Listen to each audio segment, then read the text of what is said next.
today I'm going to be sharing with you my labor and delivery story. Ignore my mom hair, you know, mom life, mom bun. Ryker will literally pull my hair out of my head.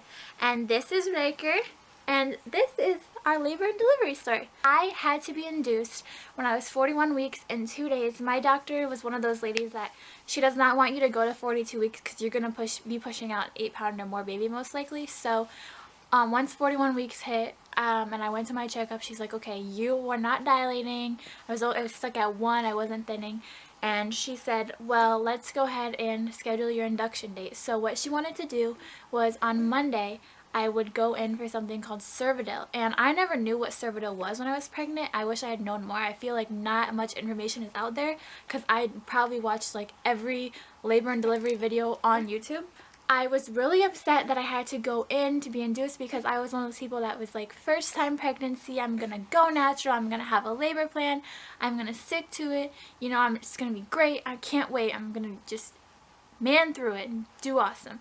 Well, unfortunately, that did not work out what I planned. So I went in Monday night to get cervidil, and that's just like a little paper that they stick in your cervix, and it has like hormones or medicine to try and help you dilate, and it can sometimes kickstart labor. So I was like, yes, I'm gonna go into labor from this cervidil and I won't have to be induced, because I did not want to be induced. I was so scared. I would hear so many like terrible things about induction. I had the cervidil put in. My boyfriend Alex was there and my best friend Bridget, and they stayed overnight with me, and I was like looking at the monitor and like little contractions started to come, and I was like, oh my gosh, I'm in labor. And I like paged a nurse. I'm like, I'm probably in labor right now. And she's like, no, those are just like Braxton Hicks. I mean, are you in pain? I'm like, no. So she's like, go to bed and get up in the morning. You're probably gonna have to be induced. So I'm like, whatever. I could not sleep. Every time the contractions would get like tighter, I'd be like, oh my gosh, maybe this is a real one. Finally, I like fell asleep. I don't even remember. It was late though. I think it was like 3 in the morning. It woke me up at 6 or 6:30, and we're like, okay, get a bath or a shower and go ahead and have some breakfast. Well, I was like ready to eat like the whole hospital because I was so hungry, because I didn't know that you couldn't eat with cervidil in. So I hadn't eaten like the whole night. And so I'm like, oh my gosh, like, give me a breakfast burrito, eggs, bacon. Breakfast burrito, eggs, bacon. And she's like, no, no, no, no, no. You can only have like cereal and yogurt. And I was like, oh hell no. So I ate my cereal and I ate my yogurt, and I was so hungry, and I'm like not in a good mood. I'm like, ugh, I have to be induced. This is gonna be horrible. But like, you know, I was like calm at the same time, but like those were the thoughts in my mind. On the outside, I was being a trooper and I was asking a lot of questions because I was really nervous. So they go ahead and start my induction about 7:30, and they start you off with a small amount of Pitocin, and then they gradually give you more and more and more and more and more. And so it's not like you're being pumped full right away. So I started out with a small dose, and the contractions were similar to how they were when I had cervidil, but they started to be like painful, and not like painful like oh my god, but they were starting to get like how when you have period cramps, kind of like that, just like maybe a 2 or 3 pain level. I could definitely feel pain, but it was definitely bearable. Once those started, I started, you know, learning how to breathe through them, and I was doing really good with that.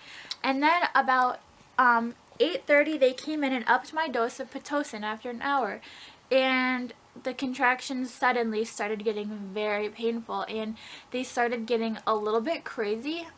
They were like contraction, very intense painful contraction, and it would come down halfway and go back up. So you get that feeling of like, yes, the pain is going down, down, down, and then all of a sudden it would shoot back up, and then it would finally go down after that contraction. Those were contractions about 30 seconds to a minute apart, and I thought when your contractions are 30 seconds to a minute apart, it's time to push. So I called the nurse and I said, hey, I'm having these contractions, look how fast they are, like I think you need to check me.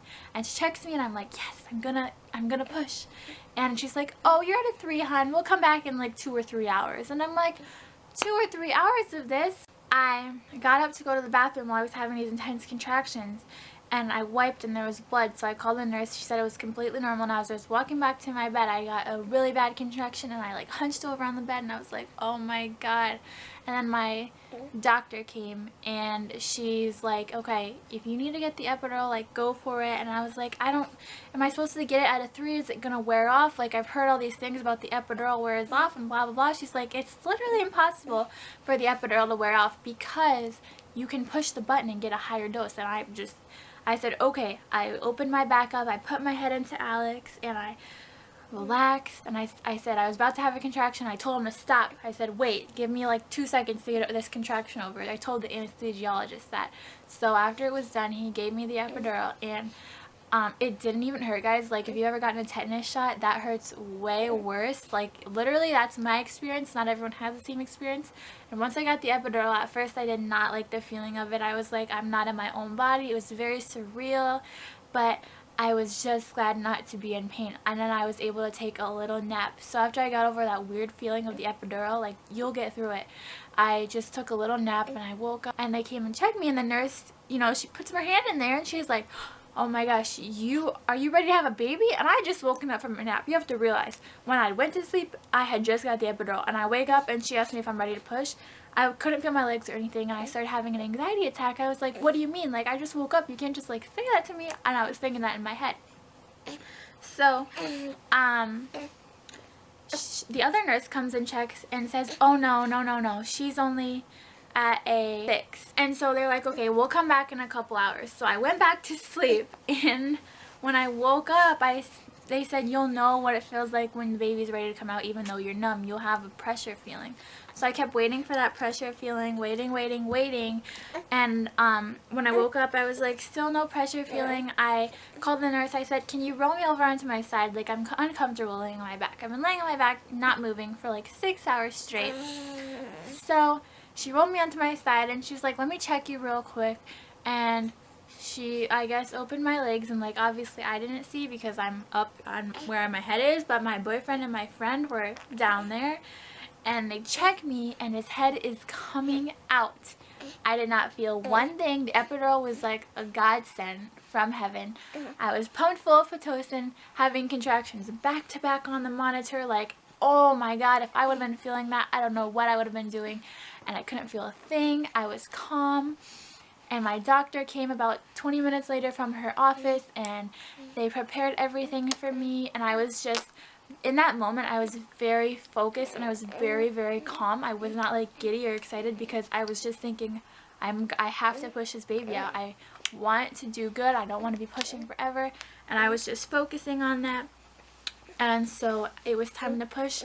My best friend was on my left leg, and Alex, my boyfriend, was on my right leg, and I could not feel one thing. I pushed one, and I pushed like one set. So you push and you go 1, 2, 3, 4, 5, 6, 7, 8, 9, 10, and then they say back at it, and you do it again for 10 seconds. So I did 3 sets of 2 pushes back to back, and he came out, and I didn't feel it, and he was born in 8 minutes of pushing and 6 hours of laboring, which 2 of those hours were with a pain epidural. I didn't get any pain meds.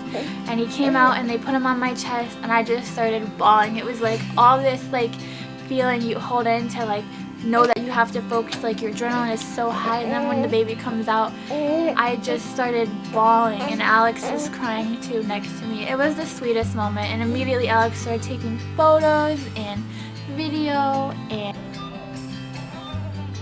your uterus is now doing the contraction to get rid of the placenta.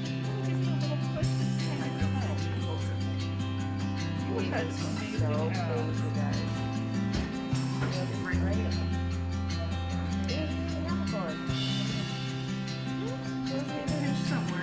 It's just pinched. You see, like my head squished, guys. Give me another little push on this. Beautiful. Look at this big stick.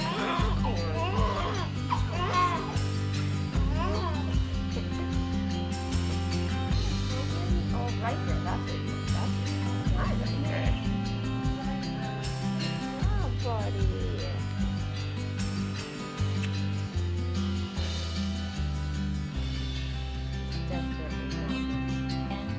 they put him on my chest, and like Ryker wasn't even crying. He was just like fussing, and he still to this day like doesn't scream cry unless he's really hungry.